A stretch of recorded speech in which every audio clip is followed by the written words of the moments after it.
NC Pork, raising the bacon, raising the bar. Once again, the Houston locker room is open until about 11:43. We're joined now by L.J. Cryer, Juwan Roberts, Emmanuel Sharp, and head coach Kelvin Sampson. Coach, we'll ask for a statement. Then we'll take questions first for the student athletes. Coach. Yeah, I mean, it's an awesome win for my kids. I mean, obviously, we have great respect for Duke and their team, their tradition, what Coach K and Duke has meant to this game for so long. So, you know, I said the same thing after we beat Gonzaga. You know, you're not just beating a good team; you're beating an unbelievable program. But I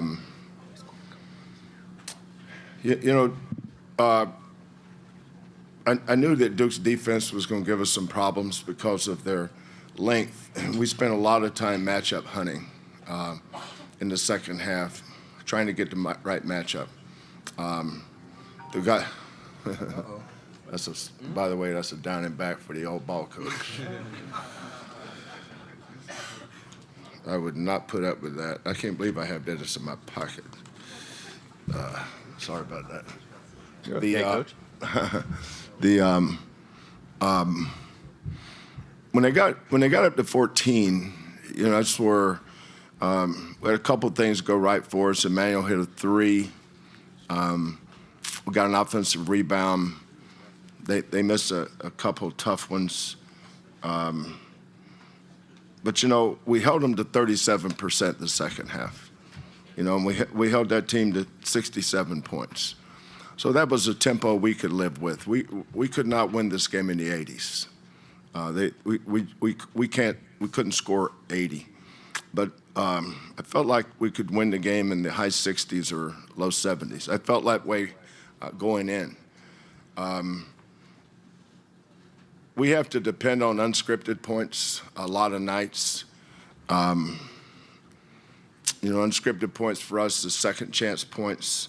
I think we had 19 second chance points. What's the difference in that running the most beautiful play in the world and somebody comes off a screen and you go, bravo, great play? There's 2 points. I mean, that's us. We're probably more of a offensive rebound, put it in for 2 than run the greatest play ever and have everybody go crazy because you executed something. But we had 19 second chance points. We scored 8 points off their turnovers, and we were under 10 on turnovers. I knew we weren't going to turn Duke over much because they don't turn it over. I mean, they're so disciplined. Flag got 27. Kneppel made some shots, but we were really focused on those other guys. We did a great job of not allowing Proctor to turn the corner and get into paint off pin downs. He's so good at that. We stayed down on every shot fake that he had. He shot face and gets in the paint. When we ran at him, we stayed down on shot fakes. When he would come off a pin down, the guy guarding the ball would jump to the ball and make him pass it. So we did a great job on all the other guys. Kneppel, you know, he made some tough threes. Cooper flagged, but Cooper was not going to beat us by himself. And I felt like if we could just hang in there, even when we were down 14, I think these guys will tell you what I was talking about in the huddle, was just hang in there. And I thought if we get it down to single digits, get it down to around 5, JoJo had the just boneheaded play. You know, he was so apologetic, almost in tears, I couldn't even get on him. He knew what he did wrong. That's one of those dudes, just leave him alone. He'll learn from that. But with that, it put him up 6, and then we got a rebound, go down and bang a 3. Now, once you get to 3, now there's game pressure. You know, it's a lot easier to finish the game when you're up 20. It's a lot harder when you got to finish it up 3 or up 4. Even up 6, and that's why I said don't foul. It's 6 points. That's only 2 possessions. So we wanted to. I put JoJo on the ball, and we tried to deny, encourage him to throw it long because JoJo's wingspan is 7'6½". So I thought we could take everything over the top and force him to throw it east and west, and that's where, the referee was counting so slow a couple of times that that's why I told him to go check. But then when I was looking at the replay, I said, it's probably only 3 as slow as he was counting. And then but, getting J1 to the free throw line, when we lost to Duke last year in Dallas, I didn't think we lost because we lost Jamal. I thought we lost because we lost JoJo Tugler to a broken foot at the end of February and Jamal. But the real reason was the free throw line. Javier was 2 for 7, and J1 was 3 for 8. It's a 3-point game. And so when we got to June, when our kids came to June, I gave a very impassioned talk about that. I don't know if these guys remember, but I told them, I said, we have got to change our mentality at the free throw line. And even though we only lost 4 games all year, a couple of those, the free throw line impacted 2 of those. So we had our kids make 150 free throws 7 days a week. I don't think J1 missed a day from June 2nd till we left on Wednesday. We left on Wednesday, right? So Tuesday night, I looked at what he shot from the free throw line with his 150 makes, and he shot 87%. That was his highest percentage he's ever shot. When he started this, it was at 66. So on his own, he went from 66 to 86. That wasn't the coaches. Give all the credit to him. He went to that free throw line every single day and made himself. So in that moment tonight, in the moment tonight when everybody was watching, he prepared himself when nobody was watching for that moment tonight. So God bless him. Proud of him. I told him last night at midnight I loved him. So probably almost midnight now. So just proud of these guys for what they've accomplished. Thank you, Coach. Both locker rooms are open till 11:53. We're taking questions for the Houston student athletes. We're going to begin up front with Myron. Myron Metcalf, ESPN for LJ and J1. When they went up 59-45, I think a lot of people thought it was over. Why wasn't it over for you all? LJ first. I mean, it ain't over because they still got time on the clock, and as long as there's time on the clock, we're going to go out there and give it our all. So we've been in positions like that before at Kansas. I don't remember how much we was down, but it was late in the game, and that game looked like it was pretty much over too. But somehow we ended up winning it. So, we just had to keep that belief and keep faith, and we got it done. Basically what he said, just believing that we can win. I feel like basketball is a game of runs, and, they went on their run. So I feel like once we started pressuring them defensively, turn them over, I think that triggers us offensively. So looking at the time and looking at the clock, I feel like we just believed in ourselves, and we had a feeling that we can still win the game. So Coach always tells us, just keep playing, fight, and never quit. If you lose the game, once you don't quit, you didn't really lose. So just going into games like this, we never want to go down, but it happens. But once you don't quit and you believe, anything can happen. Second row in the center. J1, how prepared were you for how much you would have to guard flag down the stretch, especially when JoJo got picked up 3, then I think 4 fouls? It seemed like you really picked up your responsibility and said that this is mine to handle. Was that your mentality going into the game? Was that something that evolved as the game went on? Kind of 50-50 and not trying to get too selfish, focusing on one player because it's a team game. So, but knowing going into that game, he's a player of the year. Brought his team to the Final Four. So we know it's going to be challenging, but the main thing was just to make him shoot contested jump shots, make him as uncomfortable as ever. But I feel like it was a team effort because I guarded him, Emmanuel did, LJ did, JoJo did. I think it was all a team effort to make him uncomfortable and just trying to slow him down. On the left side. Take the microphone. Oh, I'm sorry. Kevin Howell, TAN TV. J1, this is for you. Yesterday you shared one of the biggest things you'll take from Coach Sampson was never to have a fear of failure. Going from 3-8 in the last game of last year, how excited were you to step towards the free throw line to put your team ahead? To tell you the honest truth, going up to the free throw line, I wasn't really nervous at all, just because of the work that I put in and just believing in it and trusting myself. And I try not to get sidetracked by how big the stage is or the crowd getting into it. I just try to trust myself, focus on my routine, and trust my work. Like Coach said, I shoot 150 every night, so I don't treat those 2 free throws any different than if I'm in there by myself. So just stepping up to the line, just believing in myself and just trusting my work. Second row in the center. Yeah, Mark James, KJR, Seattle. It's for all you guys. All week long here, I heard about Duke, Auburn, Florida, and nobody was talking about Houston. Was that extra motivation for you guys? Did you guys feel just a sort of a level of disrespect that nobody was really giving you the credit you deserve?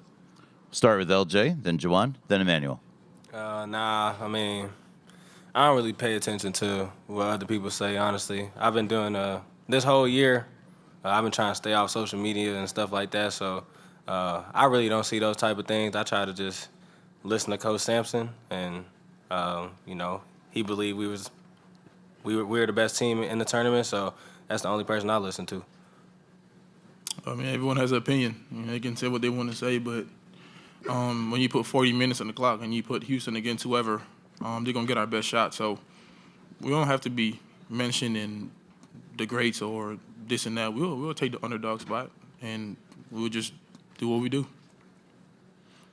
Pretty much the same thing. The whole year we've been focusing on ourselves, not focus on outside talk, and we that's how we operate. We just keep what's in our circle, and try to keep a chip on our shoulder, and that's how we play. In the back row on the right side. Isaac Bourne, Mid-Major Madness. J1, you've been at Houston. You've been wearing that jersey for 5 years now. What has kept you coming back? And now, to this point, you've seen so many things happen, and now you get to finally play for the first national championship game. Family, that's number one. I call all these guys my brothers, and all these coaches too. They take us under their wing and they make sure we're good.